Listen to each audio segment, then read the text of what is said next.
Hi, my name is Adam Lopez. I'm here today with my team consisting of Adam Treptau, Jackson Adams, and Sean Perry. This semester, my team and I worked on the SAE Formula Car under the guidance of our mentor, Dr. Alan Kallmeyer.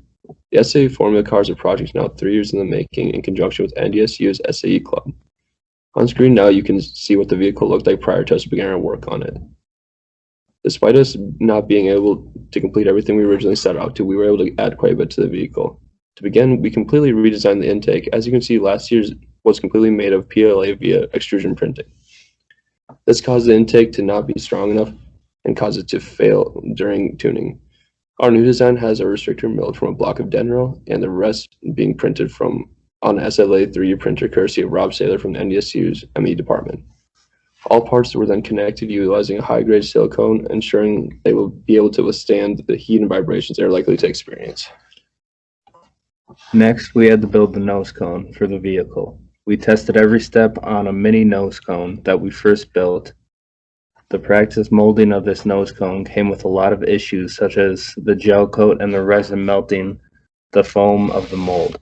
After finding a solution to prevent the foam dissolving, we began the process by laying a single layer of plastic and then coating it with a resin and hardener mixture. After the 3 layers of resin and 2 layers of carbon fiber were laid, with resin and hardener in between, with all the layers placed, the nose cone was then placed in a vacuum bag and left overnight to dry. This process was a success and the nose cone is ready to be mounted.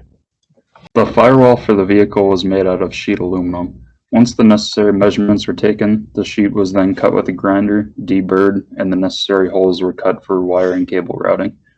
Following this, the firewall was attached to the frame via tabs that were welded on. The fuel tank for this vehicle was completed with the assistance of Lee Larson from NDSCS. Beginning this portion, we only had a cardboard prototype to base the design off of.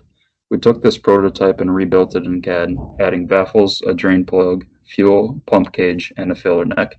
This was then sent to Lee Larson, and him and his students plasma cut it out of 8-inch thick aluminum and welded it together. The dash of this vehicle was also done with the assistance of Lee Larson. We originally planned on making the dash out of carbon fiber, as that was the prior team's plan, but found the process of cutting the carbon fiber would be time-consuming and not cost-effective. Instead, we sent our design to NDSCS, and they were able to plasma cut it out of aluminum. Following this, we deburred the dash and attached it to the frame again via tabs that we welded. Finally, the electronics were added to the dash to complete it. Once all of this was completed, this was our end result.